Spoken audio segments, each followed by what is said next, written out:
Hello दोस्तों, कैसे हैं आप लोग? मैं अतुल चौधरी आ गया हूँ एक और नया इन्फॉर्मेटिव वीडियो लेके हमारी गूगल शीट ट्रेनिंग का। हम अपने गूगल शीट ट्रेनिंग में अब पहुँच चुके हैं डे नंबर 21 पे। और हमारे 106 फार्मूलाज के टारगेट में से हमने 65 कंप्लीट कर लिए हैं। तो अब हमारा जो सेक्शन चल रहा है वो हमारा चल रहा है रेफरेंस और लुकअप सीरीज के फॉर्मूलों पे।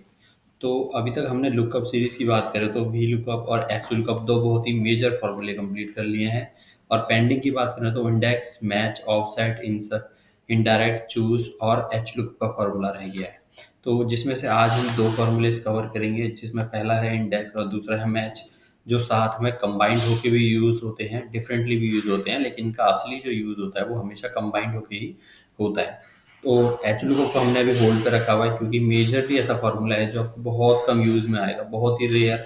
क्योंकि ये सिर्फ वी लुकअप एक रिकपली है। मीन्स आप अंदाज़ा लगाएं कि वी लुकअप जो है आपका वो हमेशा चलता है आपका कॉलम वाइज और ये चलता है रो वाइज। तो इसको हम जरूर करेंगे लेकिन एंड में करेंगे लुकअप सीरीज के फॉर्मूलों में। अभी हम जो जरूरत फॉर्मूले हैं इंडेक्स और मैच वो करेंगे।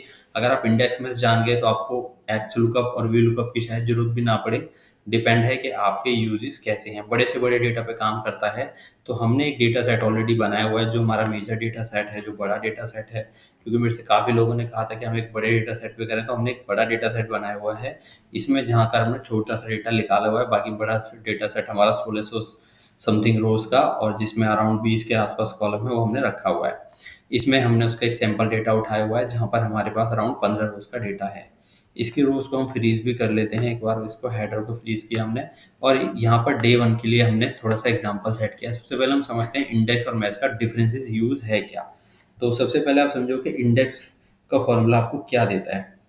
इंडेक्स का formula return the value a given row, यानी अगर आप बात करें तो आपकी गिवन रो की वैल्यू, यानी अगर मैं यहाँ पर जाऊँ इंडेक्स का फॉर्मूला लिखूं तो आप देखेंगे ये आपको क्या देगा, return the content cell specific rows and column. यानी कि अगर मुझे जानना है कि उस कॉलम और उस रो के अंदर एग्जैक्टली क्या डेटा है तो वो मुझे ला के देगा ये। तो उसके लिए मुझे करना कैसे होगा, यूज करने के लिए अब हम एक काम करते हैं, इंडेक्स का फॉर्मूला यहाँ पर लगाते हैं। टैब प्रेस किया, सबसे पहले पूछा रेफरेंस। तो रेफरेंस यानी आप उस डेटा को रेफरेंस दोगे जिस डेटा में से आप सर्च कर रहे हो। तो ये मेरा एक डेटा रेफरेंस हो गया, छोटा डेटा हमने लिया है यहाँ पे ताकि इसको क्लियर समझ पाए। इसको फ्रीज कर देता हूँ। वैसे फ्रीज करने की जरूरत नहीं क्योंकि एक ही सेल में हम लगा रहे हैं कॉमा। बाकी फ्रीज किया था, अब आप जरूर रखें ताकि कभी भी आपका डेटा मूव हो तो इधर कोई दिक्कत ना आए आपको। अब पूछ रहा है रो। अब मुझे रो नंबर क्या है। अब अगर मैं इसको यहाँ से हटा देता हूँ तो रो नंबर पूछ रहा है, यानी कि 4, 5, 6 इनमें से कौन सी नंबर है। तो मुझे जैसे मान लो मुझे उठाना है ललित का डेटा, मुझे जानना है कि ललित का रूम नंबर क्या है। तो मुझे पता है मेरे डेटा के अंदर 1, 2, 3, 4, 5वें नंबर पे है। जो सेलेक्टेड मेरा डेटा है उसके अंदर 5वें नंबर पे ललित की रो आती है। तो मैंने यहाँ पे 5 प्रेस किया और कॉमा दिया। अब ये मेरे से अगली चीज़ क्या पूछेगा, अब ये मेरे से पूछेगा कॉलम। कॉलम कौन सा है। अब मुझे पता है कि कॉलम जो मेरे नेम है वो पहले कॉलम में है, तो दूसरे कॉलम में रूम नंबर है, तो मुझे दूसरा कॉलम जानना है। तो मैंने एंटर किया, ओके, और ब्रैकेट क्लोज एंड एंटर। तो अब इसने मुझे लाके दे दिया 85। तो अगर हम जो ढूंढ रहे थे वो आंसर 85 है या नहीं चेक कर लेते हैं। हमें चाहिए था ललित के नाम के रूम नंबर। तो यहाँ पर देखो ललित है और रूम नंबर 85 है। तो हमने क्या कहा, 1, 2, 3, 4, 5, 5वें नंबर का हमारी रो थी, और कॉलम नंबर 1 और 2 दूसरा कॉलम था। तो इसने इस तरह से हमें इसको मैनुअली बताना पड़ा, लेकिन इसने हमें आउटपुट दे दिया। और अब मैच क्या करता है, मैच का यूज मैंने आपको पिछले वीडियोस में बताया, क्योंकि हमने मैच को एक्स लुकअप के साथ भी और वी लुकअप के साथ, सॉरी, वी लुकअप के साथ यूज किया था, एक्स लुकअप के साथ नहीं किया था। तो ये कैसे यूज होता है इसको भी एक बार समझ लेते हैं। तो मैच का फॉर्मूला आपको क्या देता है, अगर आउटपुट की बात करें तो ये आपको स्पेसिफिक नंबर ला के देता है। जैसे इंडेक्स ने आपको ला के दिया कि भाई क्या है आपका अराउंड बात करें डेटा। लेकिन अगर बात करें हम इंडेक्स की, मैच की, तो मैच आपको क्या ला के देगा, एग्जैक्टली उसकी पोजीशन बताएगा।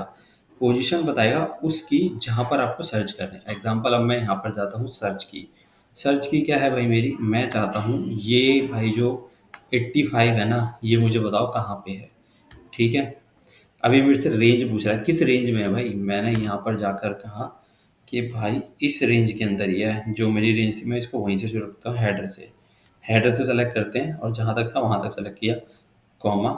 अब ये पूछ रहा है सर्च टाइप यानी एग्जैक्ट मैच, हमें जैसा मैंने आपको बताया एग्जैक्ट मैच के लिए 0, और आपको नियर बाई सर्च करना है जहाँ पर आप चाहते हो कि कोई दिक्कत नहीं है, आंसर आना चाहिए, एरर नहीं आना चाहिए। अगर एरर आएगा, क्योंकि अगर एग्जैक्ट मैच करो नहीं मिलेगा तो एरर, लेकिन अगर आप 1 लिखोगे तो आसपास का डेटा दे देगा, एरर नहीं देगा। तो हम 0 प्रेस करते हैं, एग्जैक्ट मैच चाहिए हमें। यहाँ पर आप देख सकते हैं हमने पूरा फॉर्मूला लिख दिया, जिसमें हमने उसका मैच के अगेंस्ट क्या सर्च करना है बता दिया, और इस तरह से जाके रेंज सेलेक्ट कर दी और 0 एग्जैक्ट मैच के लिए एंटर। तो अब अगर आप जाके देखो तो इसने बताया 5वें नंबर पर है। अगर हम इन दोनों के फॉर्मेट को उठा के यहाँ से यहाँ करते हैं, तो अब देखिए इसने 5 नंबर दिया हमें और इसने हमें 85 दिया, यानी दोनों चीज़। अगर मैं यहाँ से काउंट करूँ रूम नंबर 1, रूम नंबर से 1 2 3 4 5, तो 85 जो है 5th नंबर पे पोजीशन है, यानी कि हमारा आंसर एकदम सही है कि 5वें नंबर पर मैच हमारी वैल्यू लिखी है जो 5वें नंबर पे है। तो ये डिफरेंट यूजेज है। अगर आप मैच और इंडेक्स का यूज़ कर रहे हैं तो बिल्कुल इस तरह से लगता है, जिसका लॉजिकली आपको लगेगा या कोई यूज़ ही नहीं है, मुझे ऐसे जानना ही नहीं है, या मेरा कोई सिंपली यूज़ नहीं होता। हमेशा ये कंबाइंड होकर फॉर्मूलेज यूज़ होते हैं, इंडेक्स प्लस मैच। जब ये एक साथ यूज़ होंगे तो इतना ज़बरदस्त फार्मूला बनेगा कि आप लोगों को किसी अदर फार्मूले की ज़रूरत ही नहीं पड़ेगी। तो अब इसको हम प्रॉपरली यूज़ करते हैं एक डेटा सेट पे। तो हमारे पास यहाँ पर डेटा सेट ऑलरेडी है, ठीक है। इस डेटा सेट के अंदर हमारे पास है ऑर्डर आईडीज़, ठीक है, यूनिक ऑर्डर आईडीज़ हैं सारी। हम भी ऑर्डर आईडीज़ को कॉपी कर लेते हैं, इसमें से कुछ ऑर्डर आईडीज़ को डेटा में जाते हैं। तो यहाँ पर जाते हैं, पहले हम नॉर्मल शीट पे लगाएंगे, उसके बाद हम अलग शीट पे लगाएंगे। अलग शीट पे इम्पोर्ट रेंज के साथ यूज़ होता है, हम वैसे ही लगाएंगे। यहाँ पर हेडर के यहाँ पर डाल देते हैं और ऑर्डर आईडीज़ को हम ये 3 आईडी ये ले लेते हैं, उसके अलावा 2 आईडीज़ हम ऐसे ले लेते हैं नीचे से। तो अब ये 5 आईडीज़ हमारी हो गई, ये 5 आईडीज़ हम कॉपी कर लिए हमने। अब ये ही 5 आईडी के अगेंस्ट हमें क्या चाहिए, यहाँ पर जाते हैं और हमें ना भाई उसका कस्टमर नेम चाहिए। यहाँ पर कस्टमर नेम डाल दिया। हमें उसकी सिटी चाहिए, स्टेट चाहिए, वो भी हमने डाल दी। उसके बाद हमें उसके अगेंस्ट प्रोडक्ट नेम चाहिए, हमने बीच में से छोड़ भी दिया, मतलब कि हम रो वाइज नहीं ले रहे, ये भी हमने डाल दिया। और लास्ट में हमारे पास कुछ और भी है, ट्रैक नंबर, ठीक है, ये भी हमने यहाँ पे डाल दिया। अब इनकी पोजीशन अभी तो मैंने एग्जैक्ट वही रखी है जिस पोजीशन में आते चले जा रहे हैं, बीच में से बस डेटा नहीं है। लेकिन अगर आप इनकी पोजीशन ऐसा भी है कि आगे पीछे भी कर दोगे ना तो भी कोई दिक्कत नहीं है, ठीक है। अभी हम इसकी पोजीशन ऐसे ही रहने देते हैं और अब हम डेटा को करते हैं एक बार यूज़, ठीक है। इसको यहाँ जाके अब हम लगाते हैं इंडेक्स मैच। तो सबसे पहले इंडेक्स का फॉर्मूला यूज होगा इंडेक्स मैच के अंदर, ठीक है। अब जब भी आप इंडेक्स प्लस मैच यूज करेंगे तो सबसे पहले इंडेक्स यूज होगा, क्यों? क्योंकि आपको रेफरेंस देना है डेटा का, आपको डेटा चाहिए। रो और कॉलम नंबर आपको मैच बताएगा, मैच का फॉर्मूला, लेकिन आपको इंडेक्स क्या बताएगा, आपके डेटा रेंज। तो अब हम जाते हैं यहाँ पे डेटा पे, हमने इस पूरे डेटा को सेलेक्ट करना है। इस पूरे डेटा को हमने सेलेक्ट किया, इसको फ्रीज करना चाहते हैं कर सकते हैं, अगर आप क्योंकि आगे की तरफ बढ़ेगा तो इस पूरे डेटा को फ्रीज कर देते हैं, ठीक है। यहाँ जाके F5 प्रेस करके F4 प्रेस करना है, कॉमा देना है। अब ये पूछ रहा है रो नंबर, तो रो नंबर हम मैनुअली काउंट करते तो वो काम हमारा तो मैच भी करके दे सकता है, तो हमने यहाँ पर मैच का फॉर्मूला लगा दिया, ठीक है। रो नंबर हमसे पूछ रहा है, तो रो नंबर किसके लिए पूछे, सर्च की क्या है, ये मुझे सर्च की क्या है भाई। तो मैं अपने डेट में आता हूँ, यहाँ कहता हूँ सर्च की, भाई ये है मेरे लिए, ये नंबर मुझे ढूंढ के दो भाई। कहाँ से ढूंढ के दें भाई, यहाँ पे जाते हैं, ये ढूंढने के लिए कह रहा है कहाँ से, हम यहाँ पे जाते हैं डेटा सेट के अंदर, और यहाँ पे भाई जो मेरे पास ये रही order ID, in order ID में ढूंढ के दे भाई। ये ऑर्डर आईडी है, इसको मैं कर देता हूँ फ्रीज, ठीक है।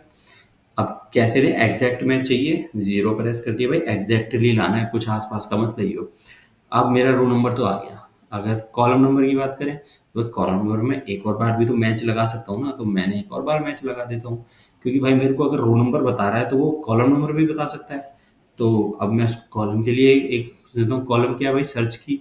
सर्च की क्या है, यहाँ पर मैंने कॉलम वाइज सर्च की दी थी, अब मैं रो वाइज देता हूँ भाई, ये हेडर है ना, जो ये हेडर मुझे ढूंढ के दो। अब इस हेडर को फ्रीज करने का एक तरीका देख लो, क्योंकि यहाँ पर आपको ये डेटा है जो आगे की तरफ भी ले जाना है। तो यानी कि अगर इसमें आप NOP पूरा फ्रीज कर दोगे ना तो ये हमेशा इसी को सर्च करेगा, लेकिन हमें तो पूरा डेटा चाहिए। तो हमने क्या किया, एक बार प्रेस किया तो अब ये 1 के सामने डॉलर का साइन आ गया, तो यानी कि अब सिर्फ जो फ्रीज हुआ है ना वो रो हुई है। यानी रो वन फ्रीज हो गई है। ठीक है, एक बार दोबारा से कर लेते हैं, हमसे एस्केप प्रेस हो गया। Equal to index, data range हमारी है ये वाली, इसको करते हैं फ्रीज, कॉमा मैच। मैच के केस में हमने डे 21 की शीट में जाके इसको सेलेक्ट किया, ये हमारा आगे की तरफ जाएगा तो इसको भी हमें फ्रीज करना पड़ेगा, यानी एल कॉलम फ्रीज रहेगा। तो F4 हम अगर 2 बार दबाएंगे, 3 बार दबाएंगे तो एल को फ्रीज कर देगा, नीचे की तरफ तो लाएगा लेकिन आगे की तरफ नहीं ले जाएगा, कॉमा। उसके बाद डेटा में जाना है, इस वाले कॉलम को हमें सेलेक्ट करना है पूरे के पूरे को, इसको भी हम फ्रीज कर देंगे ताकि डेटा के साथ ही मूव ना हो, कॉमा एग्जैक्ट मैच के लिए 0 ब्रैकेट क्लोज। अब उसके बाद फिर से कॉमा, अब आते हैं मैच। मैच एक और बार लगाया, क्यों? क्योंकि अब हमें कॉलम जानना है। तो हमने सबसे पहले हेडर को सेलेक्ट किया और हमने एक बार F4 प्रेस किया, फिर दूसरी बार प्रेस किया, तो यहाँ पर हमारी रो फ्रीज हो गई। अब कॉमा, अब ये रो मुझे कहाँ से ढूंढना है, मतलब ये जो नाम है मेरे पास, जो यहाँ पर कस्टमर नेम है, कहाँ मिलेगा मुझे जाके? तो मैंने क्या किया, यहाँ जाकर इसकी डेटा रेंज को पूरा सेलेक्ट कर दिया, एम तक, ए से लेके एम तक, इसको भी मैं फ्रीज कर सकता हूँ। उसके बाद कॉमा, इसमें भी मुझे एग्जैक्ट मैच चाहिए, कोई आसपास का नहीं, ब्रैकेट क्लोज और एंटर।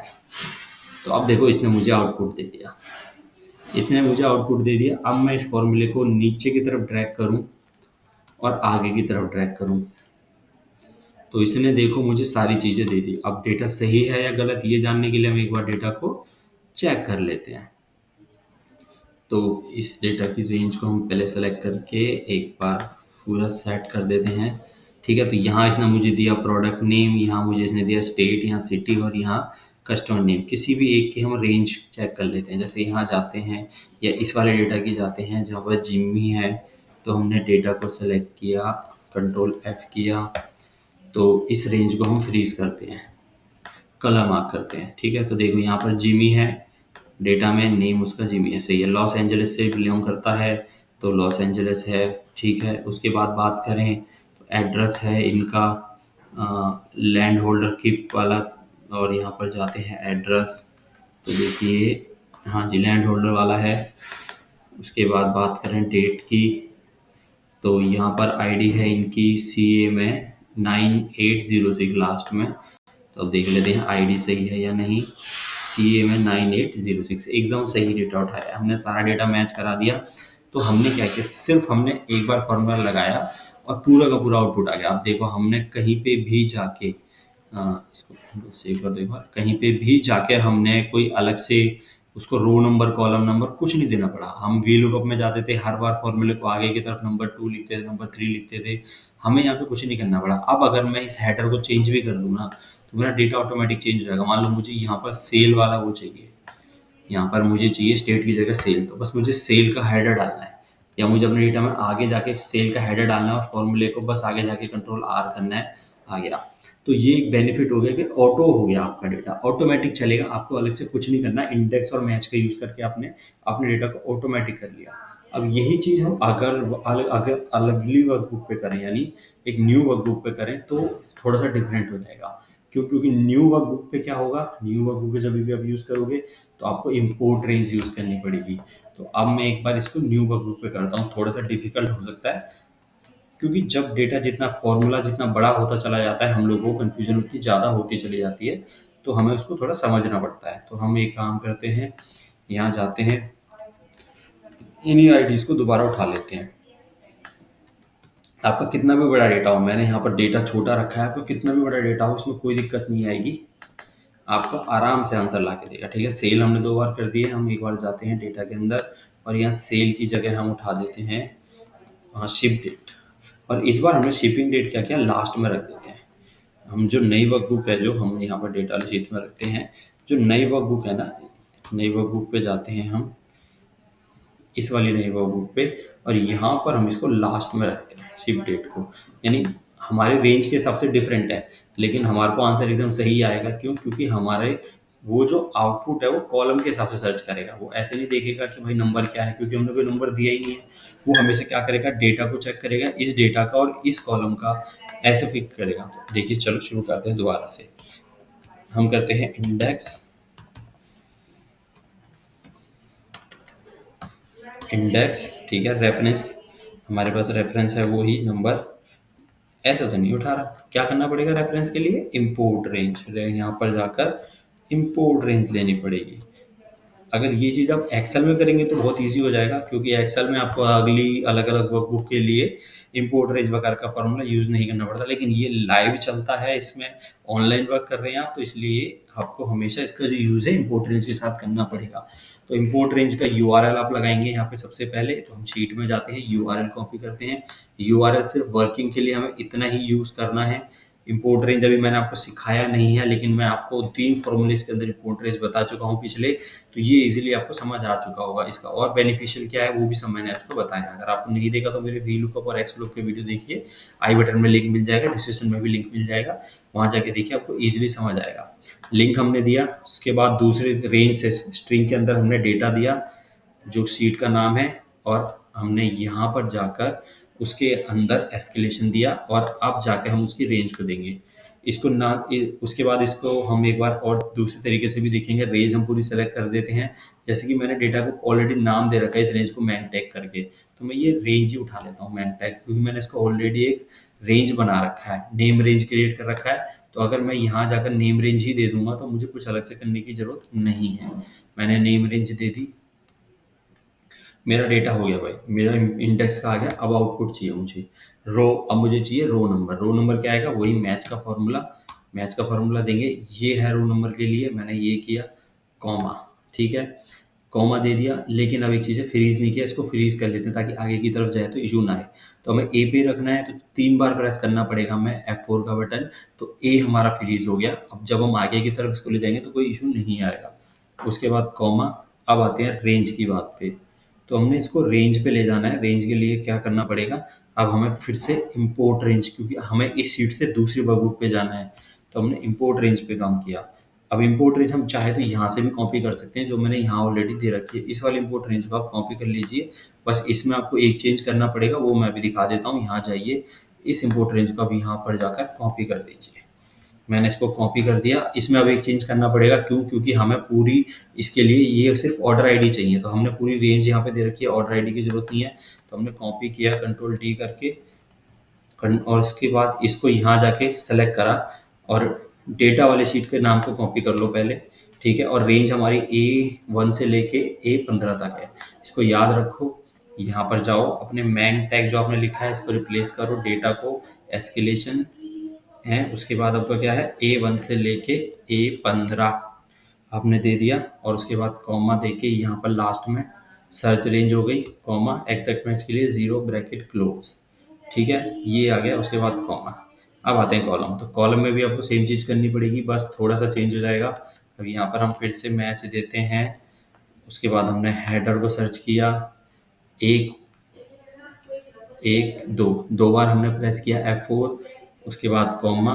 अब हमारे को फिर से इंपोर्ट रेंज देना है इसके अंदर, तो इंपोर्ट रेंज को हम फिर से कॉपी कर लेते हैं, इस वाले को यहाँ से लेके यहाँ तक, ये मैंने इंपोर्ट रेंज को कॉपी कर लिया, यहाँ जाकर पेस्ट कर दिया। रेंज को बदलना है बस हमें, हमारी रेंज कहाँ है? ये वाली रेंज है इंपोर्ट रेंज की, ये वाली रेंज है। इसको ऐसे कॉपी कर लो पूरे को, और यहाँ जाकर इसको पेस्ट कर दो इसके सका, और उसके बाद कॉमा, एग्जैक्ट मैच के लिए 0 bracket close and enter. Load हो रहा है। जब भी आप पहली बार लगाओगे इंपोर्ट रेंज तो अलाउ एक्सेस मांगेगा दूसरी जगह के लिए, और उसके बाद अब जैसे अलाउ एक्सेस करोगे, अब बस आपको ड्रैग करना है कंट्रोल डी और कंट्रोल आर। तो ये देखिए आपकी यहाँ पर शिपिंग डेट से लेके एवरीथिंग सब चीज़ आ गई। हम देखें तो ये वाला डेट हम फिर से मैच करा सकते हैं, सेम चीज़ आ गई है। और अभी देखो यहाँ पर डेट की बात हुई तो डेट भी आ गई है। फॉर्मेट सही नहीं है, फॉर्मेट आप ठीक कर सकते हैं अपनी शीट के हिसाब से, वो डिपेंड आपके ऊपर है कि आपको कैसा फॉर्मेट उसका रखना है, ठीक है। तो यहाँ पर प्रोडक्ट सेल सब कुछ आ गया। मैं चाहे सिटी का नाम की जगह यहाँ पर ट्रैकिंग नंबर डाल दूँ तो वहाँ पर ट्रैकिंग नंबर आ जाएंगे, उसको कोई फर्क नहीं पड़ता आपका कॉलम आगे है, पीछे है, लेफ्ट में, राइट में, यहाँ पर ऐसा कुछ कंडीशन नहीं है। तो ये चीज़ आप बिल्कुल यूज़ कर सकते हैं, इंडेक्स प्लस मैच, ठीक है। ये आपको एकदम तरीके से काम करके देगा। तो ये यूज़ था हमारा इंडेक्स प्लस मैच का। आप इसको ट्राई करिए, प्रैक्टिस करिए। अगर कोई दिक्कत होती है तो आप मुझे कमेंट में बताइए, मैं इसका आंसर ज़रूर दूंगा। आने वाले वीडियोस में हम और भी सारी चीज़ें सीखेंगे। तो जैसे कि एक लॉजिक और हम सीख सकते हैं, वी लुकअप के साथ मैच का यूज़, जो मैंने ऑलरेडी पिछली वीडियो में बताया है। तो आप वो भी यूज़ करके देख सकते हैं, वीलुकअप के साथ मैच का यूज़। एक्स विलुकअप के साथ हमने यूज़ नहीं किया है, बाकी इंडेक्स और मैच के साथ हमने यूज़ कर दिया है। अगर आपको ये 4 फ़ॉर्मूले आ गए तो आप ऑलमोस्ट 60% सीख चुके हैं एक्सेल और गूगल शीट। आप इन्हीं से अपना सारा काम कर सकते हैं। आने वाले वीडियोज़ में हम जो काम करेंगे अपने एक्स विलुकअप और उसके अलावा ऑफसेट और इनडायरेक्ट के फ़ॉर्मूले पे करेंगे। अगर आपको ये फ़ॉर्मूला समझ आ गए तो काफ़ी हद तक आप अपना एक्सेल कवर कर चुके हैं। तो इसलिए हमने आज के डेट में इतना ही फ़ॉर्मूला रखा। वीडियो थोड़ा-सा लेंथी हो गया, लेकिन हमने एक्सप्लेन आपको अच्छे से किया है। तो आप वीडियो अच्छा लगा हो तो लाइक ज़रूर कीजिएगा, सब्सक्राइब कीजिएगा चैनल को और ज़्यादा से ज़्यादा लोगों को शेयर कीजिएगा। अब हम मिलेंगे आपसे अगले वीडियो में। आज के लिए हमारा वीडियो कंप्लीट होता है। 106 फ़ॉर्मूले में से 67 हम कंप्लीट कर चुके हैं, जिसके साथ हमारा डैशबोर्ड भी कंप्लीट हो चुका है। ठीक है? अब हम मिलेंगे अगले वीडियो में। जब तक के लिए सभी लोगों का धन्यवाद। जय हिंद।